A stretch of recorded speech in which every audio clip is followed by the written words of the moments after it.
Baik pemirsa CTV, di segmen terakhir ini kita baca satu pertanyaan lagi dari Pak Jul SB namanya nih. Ini hebat kali ya. Assalamualaikum Ustadz. Waalaikumsalam. Ada perempuan tua Ustadz yang membandingkan Rasulullah dengan ayahnya. Seolah-olah ayahnya itu hebat sekali karena mantan pemimpin. Padahal Rasulullah itu tidak bisa kita bandingkan dengan ayah seseorang. Bagaimana hukumnya perempuan nenek tua itu Ustaz? Wassalam. Ya, ya baik.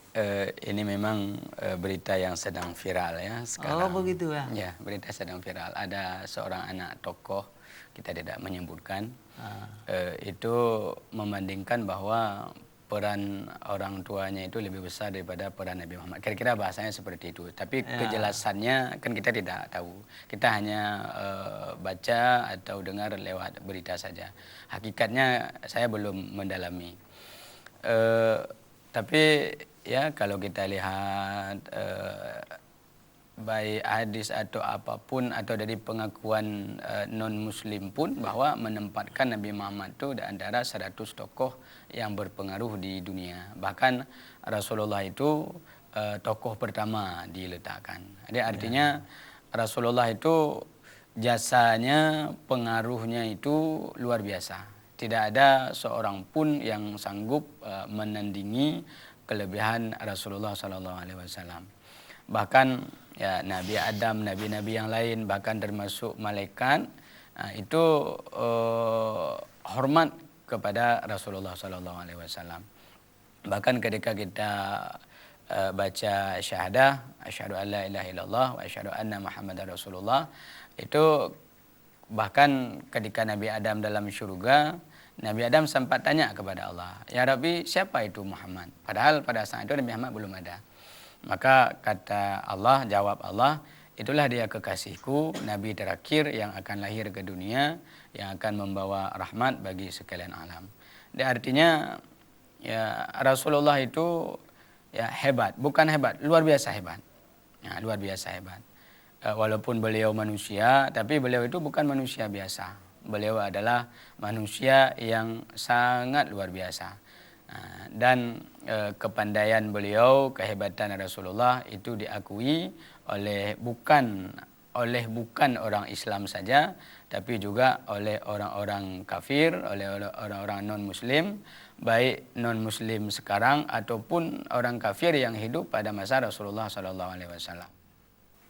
Bahkan ketika salah seorang orang kafir ditanya oleh Raja Najasyi, "Coba kamu ceritakan tentang Muhammad."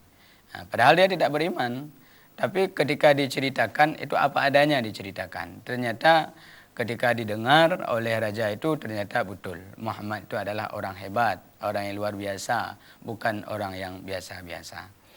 Jadi ya tentu kita tidak boleh membandingkan atau menganggap Rasulullah itu lebih rendah dari orang lain. Ini sudah kita pastikan.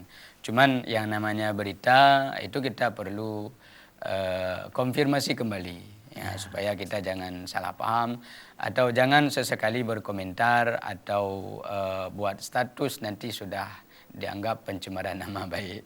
Jadi itu harus hati-hati, dunia sekarang itu harus berhati-hati, bahaya sekali. Harus tabayun lah. Harus tabayun, betul. Ya. Baik, ini yang terakhir Ustaz. Ya. Dari Faisal. Assalamualaikum warahmatullahi wabarakatuh. Saya mau bertanya Ustaz, ada kaitannya dengan silaturahim tadi, tetangga. Saya terlalu kecil dan tetangga saya terlalu kuat ekonominya, jabatannya, sehingga saya bertahun-tahun malu untuk bicara dengan dia. Dia pun tidak bicara dengan saya. Apakah ibadah saya diterima oleh Tuhan? Wassalam. Jadi yang dimaksud dalam hadis Nabi mangkatama atau orang-orang yang tidak berbicara dengan kawannya atau dengan temannya, itu kalau seandainya ada permusuhan kita antara dia. Itu yang dimaksud oleh Nabi, kalau meninggal 3 hari umpamanya tidak taubat, umpamanya 3 hari tidak berbicara, kemudian kita meninggal umpamanya, itu masuk neraka. Nah, tapi kalau seandainya kita tidak ada masalah dengan tetangga kita atau dengan teman kita, cuman kita nggak ngomong aja, nah, itu tidak ada masalah. Jadi yang menjadi masalah itu kalau kita nggak ngomong karena kita sedang marahan. Baik dengan suami, baik dengan istri, baik dengan tetangga, atau baik dengan orang lain, teman lain sebagainya. Kita tidak ngomong karena kita dendam, karena kita marah. Inilah kalau meninggal dalam 3 hari itu dia masuk neraka.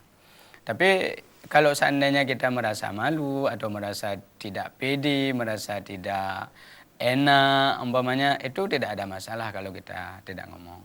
Cuman ya yang namanya kita bertetangga itu sebaiknya kita datang. Kadang-kadang ada sifat orang kaya, dia membesarkan diri. Nah, kita yang agak bawah ini, ya kita datang. Nah, kadang-kadang ketidakpedulian orang kaya kepada orang miskin ini juga akibat dari orang miskin ini tidak peduli kepada orang kaya. Ya, betul. Dan itu terjadi di dalam masyarakat. Nah, makanya saling datanglah. Kalau kita termasuk orang kaya, sayangilah tetangga-tetangga kita. Bahkan ketika Aisyah tanya kepada Nabi, "Ya Rasulullah, kepada tetangga yang seperti apa ya Rasulullah lebih utama saya beri sedekah?" Kemudian Rasulullah menjawab, tetangga yang pintu rumahnya berhadapan dengan pintu rumahmu dan pintu rumahmu berhadapan dengan pintu rumahnya. Itulah tetangga yang paling berhak kita bersedekah kepada dia. Bahkan ada, saya baca dalam salah satu kajian fikih, kalau seandainya tetangganya meninggal karena kelaparan. Ada orang kaya, kemudian tetangganya orang miskin. Orang miskin ini malu dia minta. Sampai dia meninggal karena kemiskinannya itu, nggak ada beras. Maka ada ulama mengatakan orang kaya ini dikisas. Ada bacaan yang saya baca seperti itu. Jadi artinya apa? Orang kaya ini harus betul-betul perhatian kepada tetangganya. Nah, sebenarnya tetangga itu baik dengan kita. Cuman kadang-kadang kita saja tidak sempat memperhatikannya. Memang banyak masalah kita dengan tetangga, termasuk masalah-masalah air got. Itu harus penting itu diperhatikan. Ada orang yang tidak peduli dia, air mandinya, air kamar mandinya itu merembes masuk ke tanah tetangganya sehingga bau dan lain-lain sebagainya. Ada juga orang pelihara itik, pelihara ayam. Baunya lu. Bau itu mengganggu sekali tetangga. Atau pelihara kambing, itu masuk habis semua apa yang dipunyai oleh tetangga itu. Bibina, bau biba, rumpun habis mendum di baju. Nah, maka dalam agama tidak salah kita melihara ayam, itik dan lain-lain sebagainya.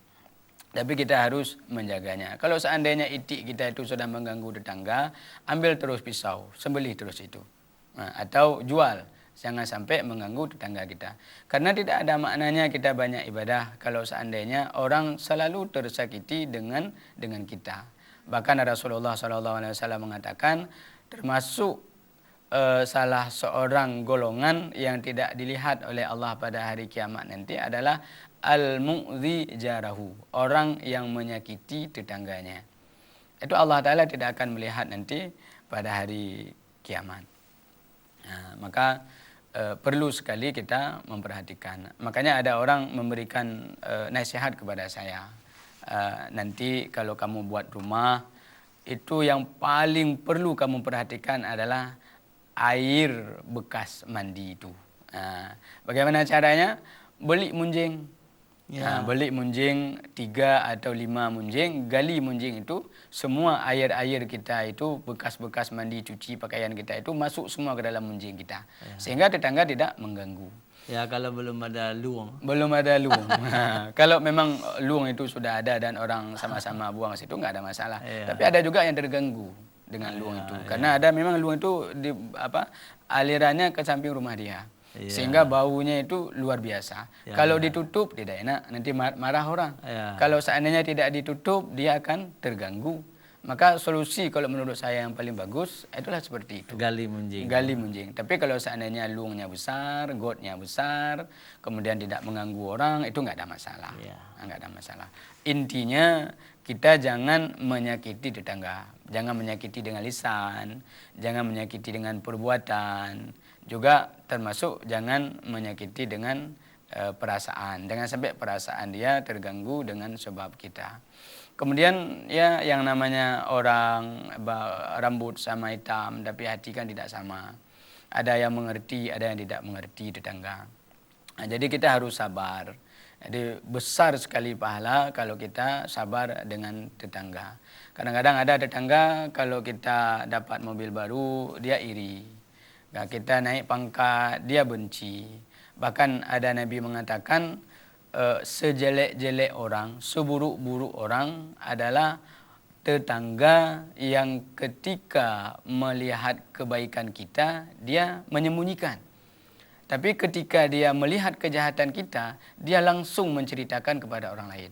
Ini seburuk-buruk tetangga, kata Rasulullah SAW. Maka yang sebenarnya apa? Ketika tetangga berbuat baik, maka kita cerita kepada orang. Si fulan itu ada kasih duit ke saya. Si fulan itu ada sedekah dia ke saya. Nah, itu yang perlu kita ceritakan. Ketika ada kekurangan, umpamanya dia berkelahi dengan istrinya, berkelahi dengan anaknya, atau ada kejadian-kejadian dalam rumah tangganya, diamkan. Jangan ceritakan kepada orang. Aib orang. Aib orang, jangan ceritakan. Cukup kita dengar saja. Yang namanya tetangga, kalau orang berkelahi kan kita sangat jelas, terang suaranya. Nah, maka betul-betul lah kita menjaga hubungan dengan tetangga, menjaga rahasianya dan lain-lain sebagainya. Nah, sehingga tetangga kita itu merasa aman dari dia. Ya baik, alhamdulillah pemirsa TV, waktu sudah meninggalkan kita tutup saja acara ini dengan doa kafaratul majelis. Subhanakallahumma bihamdika asyhadu an la ilaha illa anta astaghfiruka wa atubu ilaik. Assalamualaikum warahmatullahi wabarakatuh.